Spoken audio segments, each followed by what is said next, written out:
त्याचा हा फरक आम्हाला जाणवलेला आहे आणि झोप पण लागते त्याला शांत. आणि माझा अनुभव सांगायचा म्हणलं मी आज म्हणजे बेल न वाजता मी आज उठलेली 5 वाजता आणि दिवसभर फ्रेश वाटतंय. धन्यवाद.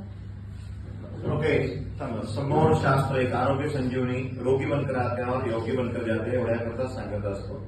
ते संपूर्ण कुठेच उपचार न करता जर एखादी समस्या असेल तर संपूर्ण उपचार करून घ्यायला पाहिजे. तुम्ही आता 1.5 लाख रुपये खर्च आणि एकच प्रयोग पालक आहे त्या इकडे.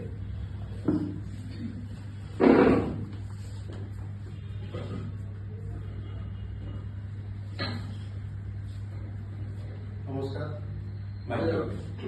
माझ्या मुलाला म्हणजे टिक्स नावाचा प्रकार आहे, म्हणजे विशिष्ट हालचाली होतात शरीराच्या. तो प्रकार डॉक्टरांनी सांगितला होता. आम्ही भरपूर खर्च केला आणि जवळजवळ आम्ही दिवाळीपासून 2 महिन्यापासून परेशान आहे त्याला घेऊन. त्यालाच कळत नाही की आपण आपल्याला का बोलतोय. तो असे पाय हलवायचा, कधी कधी खांदे हलवायचा, कधी तो हात वर करायचा. आता मध्ये मध्ये लाल चालू झाली आणि आपल्या गुचकी कशी लागते, गुचकीचा एक प्रकार त्याला असं चालू झालं होतं की थांबायचं नाही. एकेका शब्दाचा आपण श्वास घेतो त्या श्वासाप्रमाणे तो गुचकी वगैरे करायचं समजा, असे त्याची हालचाल व्हायची. आता 2 दिवसापासून त्याचे लाळ जो आहे तो थांबलेली. त्याला ते महिला जे मोठे रुमाल असतात ना, ते 3-4 वेळेस दिवसातून त्याला पिळावं लागायचे, स्वतः पिळायचं तो असं बाहेर जाऊन.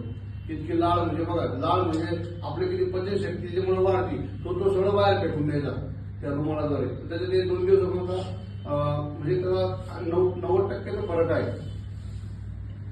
कोर्स सध्या चालू आहे वेडिंग मध्ये आणि हा 2रा दिवस आहे. आज पुढे ते राहिले आपण.